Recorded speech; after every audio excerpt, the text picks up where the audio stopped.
If you have to set up a standby force, that is going to be financed by the West, it will never take. After all, do you need special funding for your standby force? Because every member of the AU that has an army, you take part of that army who are already armed to be part of the standby force. So now, things change when they depended entirely on G8 and other Western countries to finance and equip the standby force. Nobody is going to do that. And that's why it has been 7 years today. The standby force has never been met. We have chiefs of defense staff meeting all the time, even the West African standby force. If it was established, as I said, every country you have an army, these soldiers are paid. Why would you need somebody else to foot the bill? Why do we Africans always think that somebody has to foot our bill for our own interest? He who pays the piper calls the tune. And this is why most of us can never be independent. You know, so this standby force, as long as we depend on other people, France may do it, yes. But I think it's going to take a long time because France alone cannot be able to finance that. They also have other problems. France has economic problems. But why should Africa depend on France for the standby force to be established? When every country, you have an army, these soldiers are armed, you have equipment. What else do you want? If you want an air force, except for the Gambia, every country has an air force. Why can't we also, the standby force, the air force, be part of it? The engineers, be part of it? But we always, that's why nobody respects us. Because we have lofty ideas, only to turn around and start begging for those ideas to be implemented or the other. This is the problem.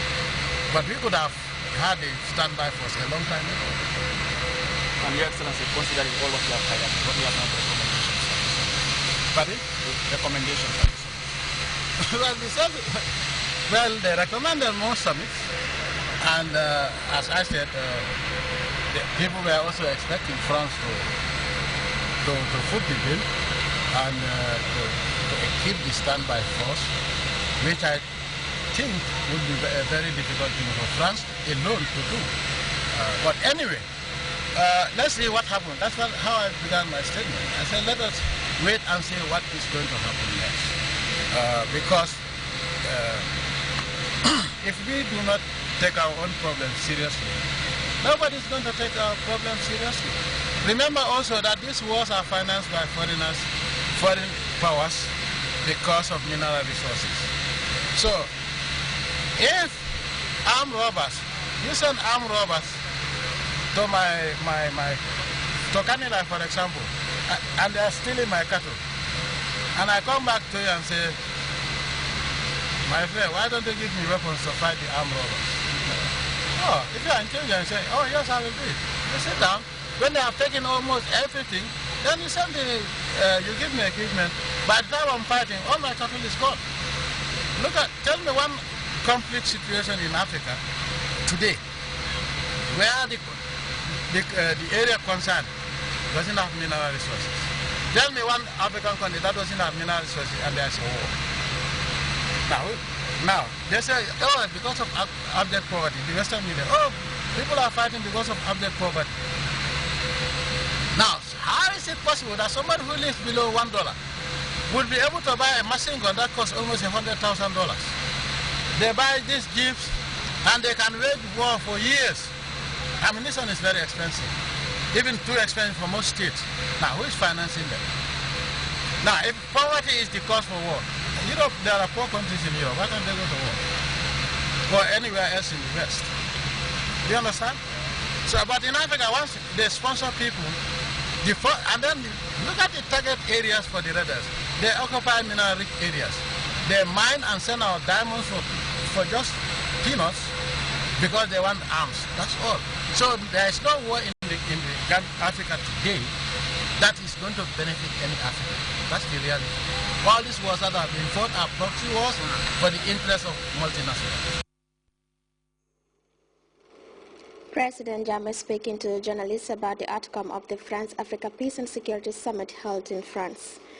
The passing away of the former South African President Nelson Mandela 4 days ago has generated an overwhelming reaction from across the world. Nelson Mandela, often known to many as Madiba, is expected to be laid to rest next week. As a mark of respect for the former anti-apartheid hero, on Sunday, authorities in South Africa went to church to pray and reflect on Madiba's legacy. While shortly after returning to the country, the President, His Excellency, Sir Professor Dr. Alhaji Yaya AJJ Jammeh, told journalists at the airport that Africans should live by the ideals Madiba stood for. Here is an excerpt. Our heartfelt condolences to all African revolutionaries who have no intention of giving up on the struggle.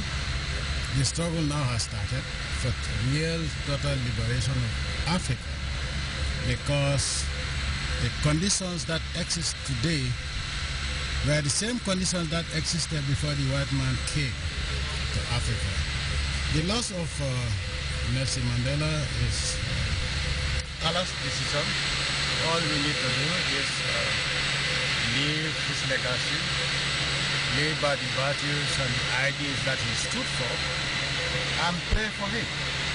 It's a great loss to Africa, but you know, Allah decides and nobody can do anything about it. From a personal perspective, I think he suffered long enough, and it is better for him to rest than just stay. He's not alive, he's not dead, and suffering.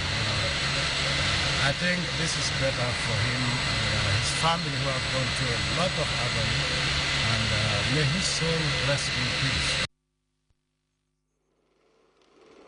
While our correspondent Abdul Jai was with the presidential delegation in Paris, he now reports on the rousing welcome given to the president on arrival and the dominant theme of the summit. For the Gambian leader who arrived in Paris to a rapturous reception, they are gathered at the Orly International Airport, more than 400 Gambians mobilized from within and outside Paris to give the Gambian leader and delegation a befitting welcome.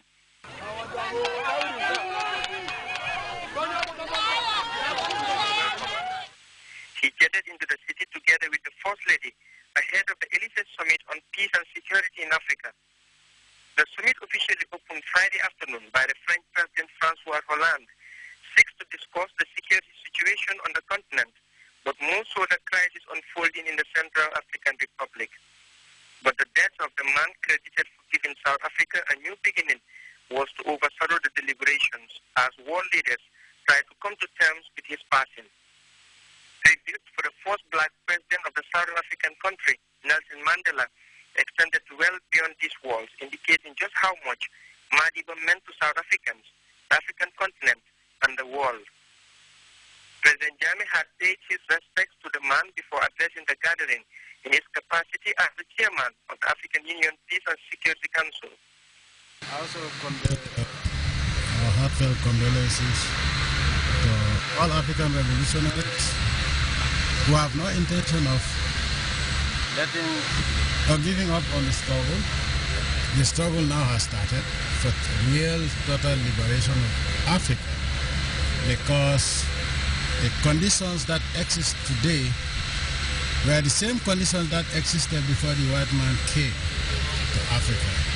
The loss of Nelson Mandela is Allah's decision. All we need to do is live his legacy, live by the values and the ideas that he stood for, and pray for him. It's a great loss to Africa, but you know, Allah decides and nobody can do anything about it. From a personal perspective, I think he suffered long enough, and it is better for him to rest than just stay. He's not alive, he's not dead, and suffering. I think this is better for him and his family, who have gone through a lot of agony, and may his soul rest in peace. He praised President Hollande for convening the meeting, but criticized the West for the double standard and the hypocrisy just the same.